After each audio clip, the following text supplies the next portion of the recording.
Hi, folks. My name is Chris. I'm your life health exam coach. If you haven't looked already, we invite you to check us out at lifehealthexamcoach.com. We have a series of videos that are designed to help you pass your life and health insurance exam.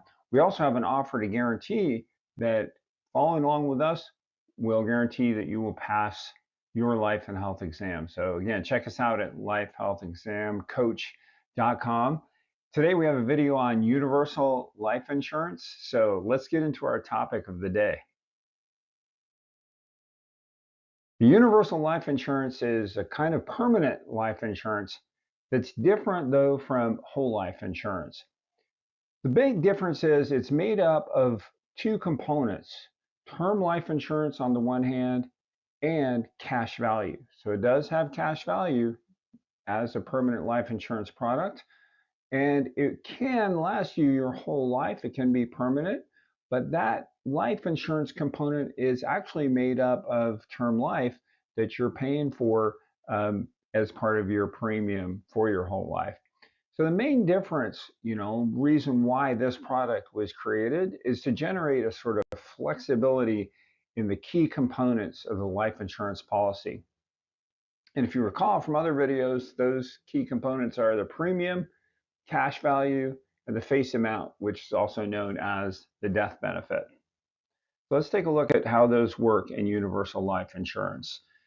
Really, one of the things that's defining about universal life is that it puts the insured in charge of deciding how much money they want to put in the policy, literally the premium amount that they pay on a monthly basis. That's very different, right? When you have a regular whole life policy, you don't have that choice. You make an agreement up front and you pay a set premium. With universal life, you actually have the flexibility to change how much you put in, how much premium you pay. You also get to decide where that money is going to go. So I mentioned you have two components going on.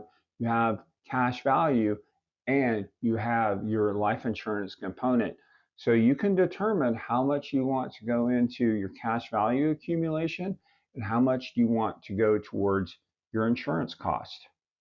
Let's take a look at a graph sort of demonstrating that flexibility. And I call it your sort of flexible everything bagel insurance because you have the flexibility, your ability to change those main components. So very unique kind of product from that standpoint. So let's take an example here. Why would somebody want to change one of these components?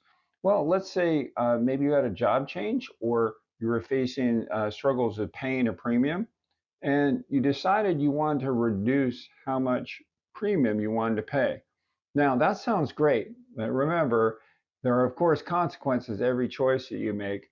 Can't have everything all at once. If you reduce how much premium that you put in, you're going to impact likely the cash value. So I've shown here, by reducing that the premium that you put in, the cash value is not going to continue to increase. Maybe you take a reduction in cash value because you've decided you want to reduce how much premium you pay in.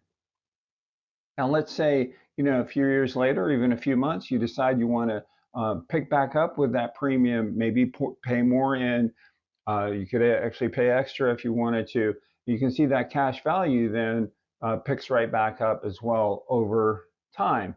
So you have the flexibility, but you also, of course, have consequences for where you put your money or where you don't. If you put more in, then the values go up. If you put less in, those values could go down. Another thing that could happen if you wanted to leave that cash value alone, you wanted to keep that cash value accruing, you might decide to lower your premium, and instead of lowering the cash value, you might choose to reduce the death benefit instead. Now, most of the time, people don't do that, and Universal Life tends to keep the death benefit level most of the time. But the key factor is here the flexibility. You have choices that you're able to make as an insured, as a policy owner, on how you want those factors to work. And you can make changes throughout your lifespan according to what your needs are and those flexing sort of needs. So that's the benefit or value of this kind of product. Now, the other thing you need to know on the exam, there are actually two policy options when it comes to universal life. There's an option A and an option B, and this could show up as a test question. So option A is what we call a level death benefit. And as I mentioned, you know, a lot of people do keep their death benefit level in these policies. The option B is to have an increasing death benefit. And that sounds great. So let's take a look at both of these. So first is the option A. As I mentioned, this is a level death benefit. The payout on that death benefit is exactly whatever you decided. You know, say you got a $100,000 policy, that death benefit stays level. And if the insured were to die, then the death benefit that would stay level and be paid out no matter what time in their life that they passed away. Now, option B is called an increasing death benefit. In this option, you get the cash value in addition to the death benefit. So this is actually paying more, right? So option B, you can think of B as sort of taking, getting a bump up. You get both the death benefit and the cash value. Oh, of course, to have that benefit, you're going to probably pay a little bit more to enjoy getting both the death benefit and the cash value. So remember, in insurance, there's nothing that's actually free, but different ways in which you can choose to pay in, and different ways in which you can decide or determine, what you want your payout to be later on. So let's recap. What do you need to know for the exam? That's always the key. Remember, what are the key points that you need to keep in mind as you go into the exam? So number one is universal life is permanent insurance. It has a death benefit, which is actually based on term insurance built into the policy, and it also has cash value. So for the most part, it does last for the person's entire life, but it's just built differently. Second point to remember is the policy owner has flexibility to change the premium, cash value, and the death benefit amounts. Lastly, so you've got to keep in mind these two different options. Option A, which is that level death benefit. You can think of option A as being absolutely just a level payout.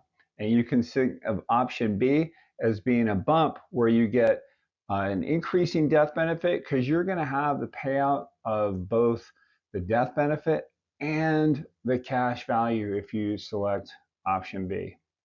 So that's what I want to cover with you today in our universal life insurance video. Thanks for watching. Again, we have lots of other great content at lifehealthexamcoach.com. Check us out. We'll see you in the next video. Thank you.